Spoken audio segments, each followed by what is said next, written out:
all you coin aficionados out there, and welcome to the DC Coin World International Coin Channel. Today we have the 1949 1 cent coin from the country of Canada. And this is the front, of course, George VI, in the back where it says 1949. So let's start with the back because the exciting part of this coin is the front or the obverse, but the reverse actually has some great detail to it. So let's blow it up a little bit more here.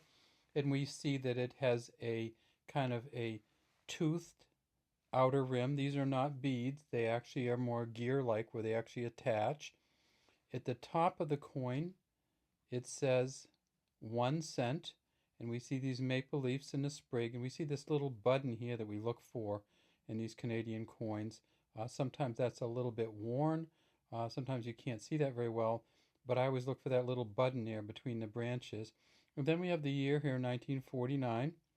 And then over here it says KG, and that's for Mr. Kruger Gray, who was the engraver of this coin.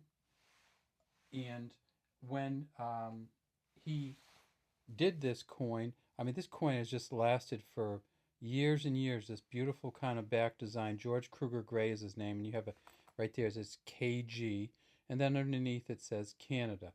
If we tip the coin up, we see that it has a smooth edge, and then we get over to the front, we see that it says Georgius VI Dia Gracia Rex, George VI, by the grace of God, King.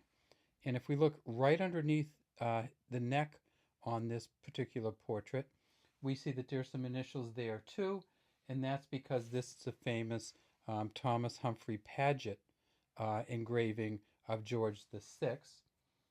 And this is the essentially last engraving that was on the George VI coin.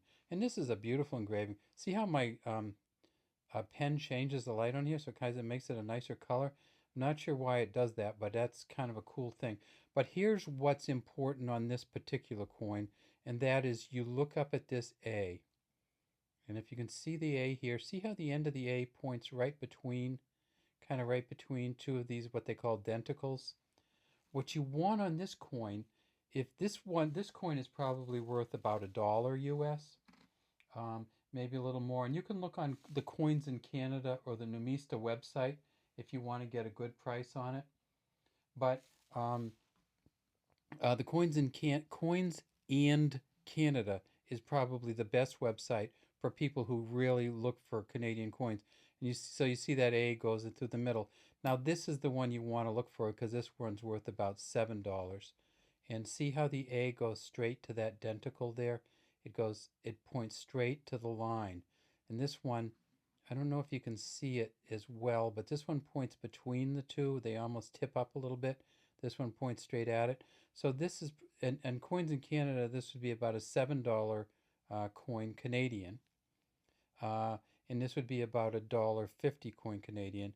So this would be, I don't know, $5 US. And this is one you probably want to sell to a Canadian coin collector because they're the ones that are interested in these 48 and 49 coins that came out with the centered denticle is one of the things they call it sometimes, or the A to denticle, or the A, this is called the A to denticle, this is called the A off denticle. And the denticles, again, are these lines that go through here. So if you get the 49 or 48, look for this one. And the 49 is very valuable because they just didn't make as many of them. Why they had those two different types, hard telling, but they did. And so look for those if you're looking for these coins. These coins, they made, in 49, they made 33,128,933 of all the 49 coins. We don't have a good number on how many they made that went straight to the denticle. However, we do know that if they're going to charge $7 Canadian for them, that there aren't very many of them out there, or else the price would go down. All right, that's all we have today from the DC Coin World International Coin Channel. We'd love to have you subscribe to our channel and put any comments you might have in the comments section.